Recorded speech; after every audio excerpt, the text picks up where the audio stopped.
I'm coming, folks. Hang on. You know what it's time for? You know what it's time for, everybody, right? Another episode of Rudy talks to you through a shelf. Ooh, the sound gets weird inside the shelf. Hold on, let me get inside of here. It's time for another episode of Rudy Talks to You through the shelf. And today we're going to talk about Timespiral. If you're not having fun, what's the point, folks? What am I supposed to read from a script? Hello. Welcome back.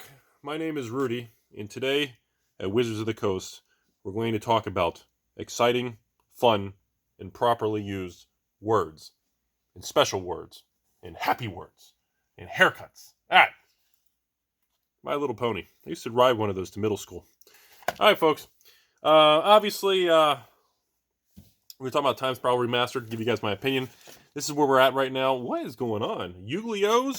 Fallen Empires? Ponies? I am still inventorying thousands of boxes of Vanguard on my spare time on the weekends. No joke, folks. Vanguard G. Is this Vanguard G or is this original? Like old school Vanguard, man. Anyways, so let's talk about Timespiral. Sorry to ramble and waste you all's time. Okay. As of the filming this video, Timespiral is between $300 to $350 a box. Supposedly, there's no more coming, and that's really the whole situation. Market panicked. Box prices skyrocketed. I don't have you. You probably noticed. You haven't seen a box opening because I even oversold and I had to refund like I think 18 patrons, which sucked. Well, half of them took a refund, the other half we swapped over, and I gave them a little discount. We gave them standard boxes at an extra discount, or $30 off a whole case of set box. I tried to take care of the other 19 people that got hosed. Besides that, yeah, this is a situation where I was not able to get any additional product at the release, and this happens sometimes. And usually, here's the thing. When something comes out and the price goes up, everyone's like, Rudy, I need the product! Maybe he wasn't a scumbag this time. Maybe he will. But next time he will be. It's funny. But if a product comes out, and I sell it for $200, and then the product drops to $180, God, I knew it! What kind of purpose is being a patron? I knew he's going to... It's so funny how it's like, all right, I'm going to sell this product. Here you all go. And product went up. I'm a hero. Product went down. I'm a loser. It's funny how people make judgments on the person they buy the product from, or even their LGS, and then depending what the product does, they either look at that individual in a pro or negative con spotlight. It's very fascinating how people assign that perspective to just a market doing its thing.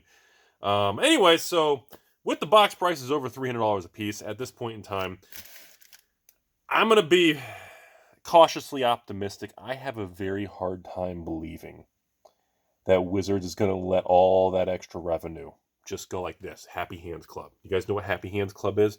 It's just going to go off into the sunset. I just have a hard time believing that. It's like Commander Legends collector boxes. The price skyrocketed, and what are those things now? $350, $400 a box. If you're lucky, $330 with taxes and shipping. It's ridiculous. And and then they release like 10,000 boxes on Amazon, and they still get all their revenue. In other words, there were more Commander Legends collector boxes. They just didn't send them to the 3,000 stores around the country. They just milked it, got the fatter profit margin themselves, direct to consumer, and that's that.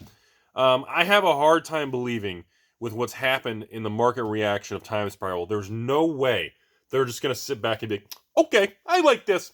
I'll be down in the basement if you need me. I don't like money. You guys see what I'm saying? Like, I just don't see that. I just don't see that shit happening, man. There's no way.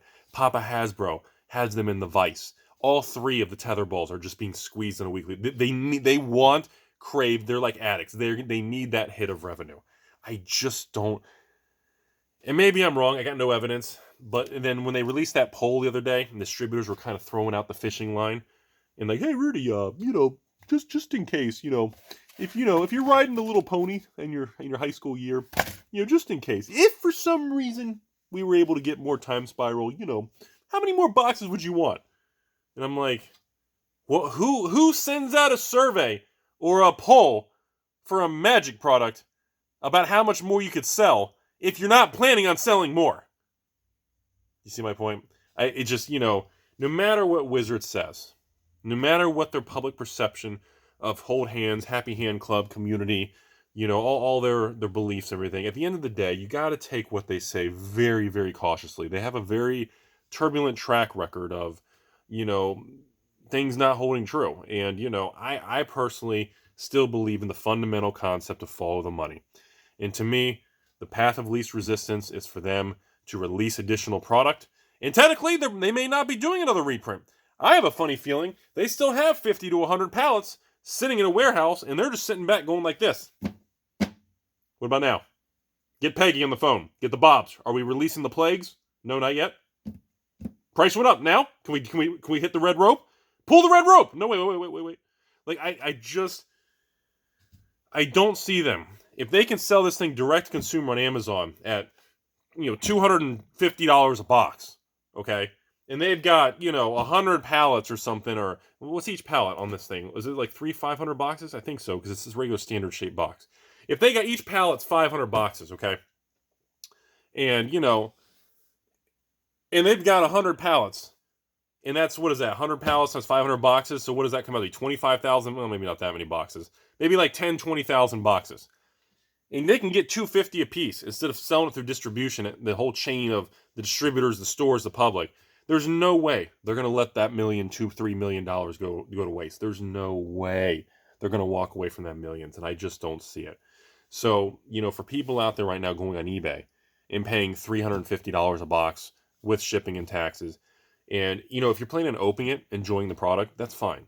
But if you're planning on keeping this sealed and trying to play the investor, collector, evil, slicked back, unshaven, haircut Rudy guy, just, you got to use extreme caution, because it's not that the box price can't go higher. It's the risk level is very, very high that makes it just not worth the potential reward. Remember, folks, when you look at risk reward, it's not about, I mean, look, I guarantee you all, in 5 years from now, Timespiral remastered boxes are probably going to be $500 a box. Let's be honest, okay?